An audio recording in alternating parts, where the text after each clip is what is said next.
Frankly, my dear, I don't give a damn. Rhett Butler might have gotten away with that in 19th century Georgia, but in 20th century North Carolina, it'd land him in jail. Certainly 1913 was a period in which there seemed to be solid agreement on the part of genteel, responsible people as to what was and was not permissible language. Solid agreement came in the form of a cussing ban, which outlawed nasty words in all but 2 counties, Pitt in the east and Swain in the west. Then in 1973, legislators tried to ban cussing in Swain County, too. Well, that's just too much. That's my home county, you see. Herbert Hyde was a state senator in 1973, and the idea of losing one of the last places a man could go and say was more than he could bear. And that's all I wanted. A place where a person who really got mad could go and get out on the street and cuss. Nobody put him in jail. So I was looking for sanctuary. They bought that. Hyde picked up a microphone in the state senate and made a clean speech that saved dirty talk for Swain County. She had little left, nothing except her pride. They took that away, and if they should, of course, I quoted Shakespeare, you know, the line about he who steals my purse steals trash. It's something doesn't. What's mine is his. And has been slave to thousands. But he who filches from me my good name robs me of that which not enriches him and makes me poor indeed. Let her go forth, even as an innocent woman in virtue, unsullied, unharmed, and undamned by that iniquitous bill. That was 20 years ago. Hyde hasn't cussed since, but Swain County can thank him for 2 decades of nasty words. Bob Buckley, the Piedmont News Channel.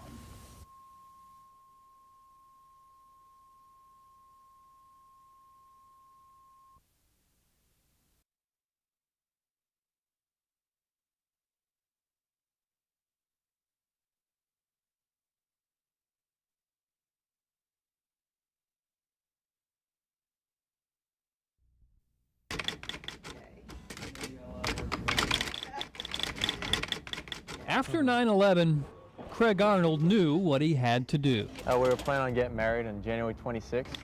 But by late September, Craig's name was on a license. He was in his dress blues. Who gives this woman to be married to this man? And he married Shannon in something less than the big church wedding they had both planned on.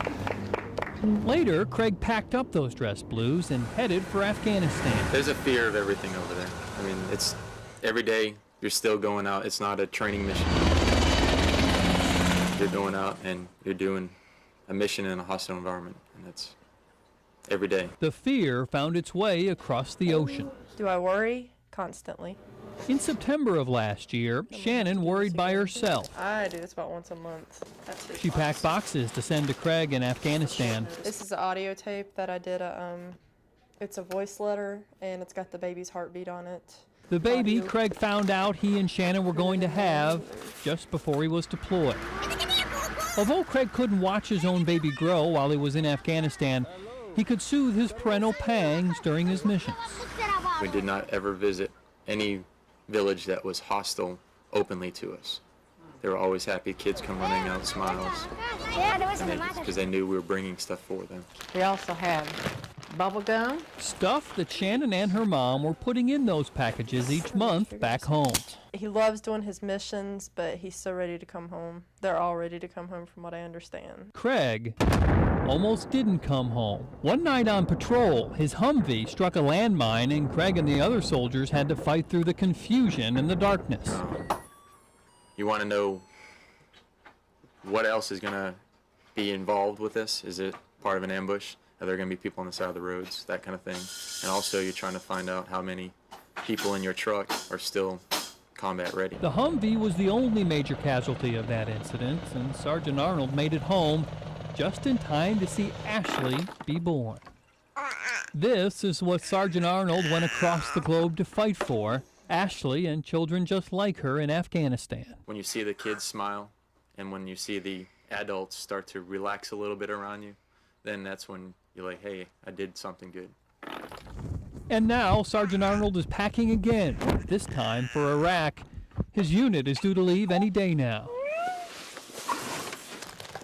Shannon will stay behind and send more packages, secure in the belief that her husband is fighting a moral war.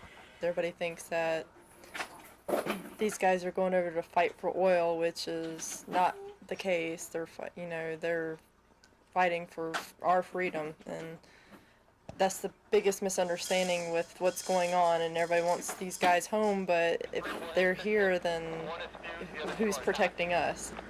Bob Buckley, Fox 8 News.